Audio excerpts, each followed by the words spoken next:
Don't get emotionally attached too soon.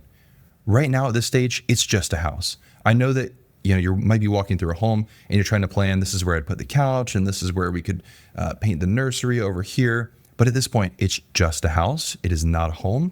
I want you to stay objective until it is the right fit and you're under contract on that home. So many people, they walk into a home and they're like, I love it. This is what I've been dreaming of. You didn't know that that home existed until 5 minutes ago, right? It couldn't have been that big of a hole in your life. You didn't even know it existed, okay? Don't get emotionally attached too soon because it's really going to put you in a situation where you're going to feel like you're going to bid more on the home than you're comfortable with and might stretch your budget. Or it just makes the whole process feel really disappointing because if someone comes in with a higher offer and you're like, we just can't do that, then it feels like rejection over and over again. It's just a house at this point. It's not a home yet. It's not the home until you move in. So don't get emotionally attached too soon. Try to plan logistically. The goal with all this planning is to make sure that you can make more clear decisions and you're not led by the emotion of everything else, because the emotions are great. We want to make a house a home, but when we're shopping for a house, we don't want those emotions to be too much in there. They can really cloud the logistical decision making that we're trying to have in this moment. Also, don't feel like you have to see every single home. You want to be selective and trust the process.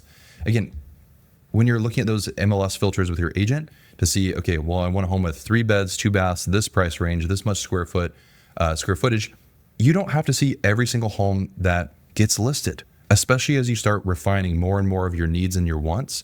Just start to say, this is exactly what we're looking for. And we don't need to spend our energy looking at all of these other things, because that's when we start kind of getting in that emotional loop of, well, maybe we bump our budget up $30,000 more and we get to have this price range. And all of a sudden we start really creeping up and moving away from our why. We start moving away from our budget and things become a little bit more difficult and more frustrating and overwhelming at that point. Also, make sure that you don't move too fast or too slow. So what you want to do is talk with your agent. Hey, what is this market like? What's the kind of pace that we need to be looking at?